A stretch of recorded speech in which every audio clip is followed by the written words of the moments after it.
Ciao à tout le monde, j'espère que vous allez bien. Aujourd'hui, je veux parler d'un petit truc qui... Les gens n'arrivent pas à comprendre en fait. En tout cas, c'est ma manière de voir les choses. Je ne dirais pas que c'est la meilleure, mais en tout cas, ça marche. Ma manière de voir les choses. Ceux qui disent la vie, c'est la chance. La vie, là, c'est la chance. C'est parce que lui, là, il a eu la chance. C'est parce que lui, là, il a eu la chance. Je veux parler à un grouillard, à quelqu'un qui a envie de réussir sa vie, à quelqu'un qui a envie de saisir toutes les opportunités qui viennent à lui, qui considère toutes les opportunités qui viennent à lui comme la dernière opportunité. Le train qui vient là, tu considères que c'était le dernier train de ta vie. Si tu ne l'empruntes pas, tu ne vas pas arriver à destination. Une fois que tu as ce genre de mental, ce genre de manière de réfléchir, forcément tu vas réussir. Alors ceux qui disent la vie c'est la chance, je vais leur parler un peu. Moi, je ne dirais pas que la vie, ce n'est pas la chance, mais je dirais que la vie, c'est aussi la chance. Donc, du coup, il n'y a pas que la chance qui compte. Je vais m'expliquer tout de suite. Qu'est-ce qu'on appelle la chance?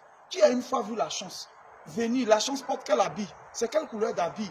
Quelle est la taille de la chance? La chance, c'est quand quelqu'un passe par quelqu'un. Je prends un exemple. J'ai un grand frère qui décide du coup, il dit, bon, attends, mon petit, c'est un courageux. Voilà, aujourd'hui, je décide de te laisser gérer mon hôtel. À partir d'aujourd'hui, tu deviens le patron de l'hôtel. Après moi, c'est toi. Il faut gérer l'hôtel à plusieurs chances. Voilà déjà ce qu'on appelle la chance. Parce qu'il y a d'autres qui ont des grands frères qui n'auraient jamais confié ce genre de tâches. Qui n'ont pas eu la chance. Il y a d'autres qui ont leurs grands frères qui sont bien placés. Eux-mêmes, ils ont des diplômes, qui n'ont pas eu de chance, qui pouvaient faire des choses. Mais ils ont minimisé, ils n'ont pas cru en eux. Et toi, tout de suite, ton grand frère croit en toi, il te donne cette opportunité. Voilà ce qu'on appelle la chance.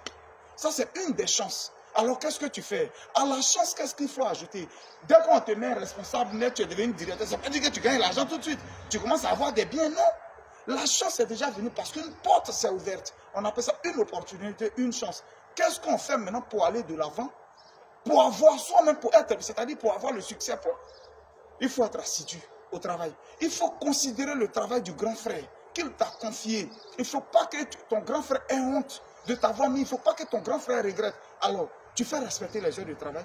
Toi-même, tu viens au travail, tu travailles convenablement.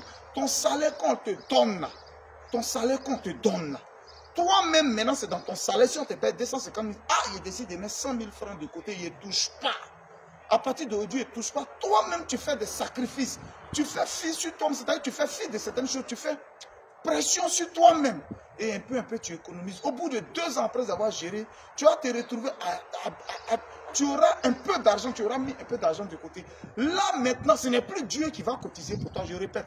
Ce n'est pas Dieu qui va mettre 200 000 ou bien 100 000 ou 200 francs dans une caisse. Non, Dieu a voulu, la chance est venue quand t'es embauché. La chance est venue quand t'es donné quelque chose. La chance est venue que quelqu'un est venu, il t'a donné 1 million, tu as fait ton business. Ce n'est plus à ton grand frère de venir faire cotiser, non.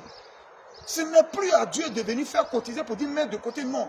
Habits que tu payes, tu diminues, tu dis, il ne paye plus beaucoup d'habits comme ça parce que je vais attendre quelque chose. Mais de la manière dont tu vivais, et puis ça fait 10 ans, tu as toujours ta vie au même niveau, tu veux toujours vivre comme ça, mais tu ne peux pas avoir ce que tu n'as jamais eu. Vu que tu continues de vivre tel que tu vis, la chance, oui, mais à la chance, il faut ajouter le courage, la détermination, le respect. Il faut ajouter à cela le travail acharné. Et puis j'appelle, en fin de compte, je dirais le sacrifice. Parce qu'en toute chose, si tu ne fais pas de sacrifice, tu ne pourras pas. Si tu ne te coinces pas, tu ne peux pas aller de l'avant. Sinon, nous tous, on gagne l'argent. Nous tous, on a eu des opportunités dans nos vies. Il n'y a pas quelqu'un qui n'a pas eu de vie. Quand tu as eu pour toi, tu as fait quoi de ça?